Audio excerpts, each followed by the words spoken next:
మొత్తం కలిపి ఇతను ఎంతోలా తినేశాడు అన్నట్టు. ఓకే, అదే నిజమైతే కనుక గనులన్నీ ఇప్పుడు తినేస్తుంది ఎవరు? ఇసుకలో తినేస్తుంది ఎవరు? గనులు తినేస్తుంది ఎవరు? మందు తినేస్తుంది ఎవరు?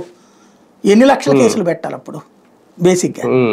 కాబట్టి అదొక వితండవాదము, విచిత్ర వార్తా విన్యాసము తప్పించి మరేం లేదు.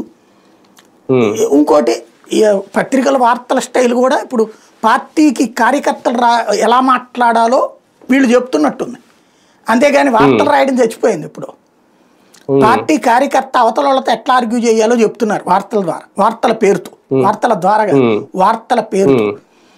అంతకు మించి ఏం లేదు ప్రస్తుతం.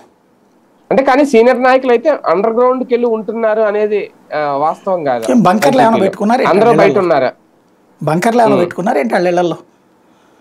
ఇప్పుడు ఆయన పేరు ఏంటి, చెన్నుబోయినా నేను మాట్లాడాడు పేరు నాని బయటకు వచ్చి మాట్లాడాడు, తోపుదుర్తి బయటకు వచ్చి మాట్లాడాడుగా, వైవి సుబ్బారెడ్డి మాట్లాడాడుగా, సజ్జల రామకృష్ణారెడ్డి ఆగలేదుగా, ఉపన్యాసాలు కూడా ఇస్తున్నాడుగా.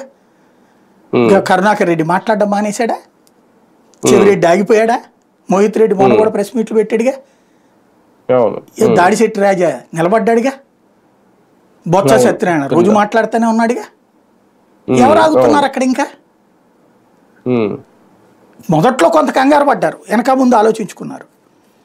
క్రమంగా అందరు నాయకులు వచ్చేస్తున్నారు, మాట్లాడేస్తున్నారు. భయం తగ్గిందా ఇప్పుడు? నాకు తెలిసి ఒక 60% తగ్గింది.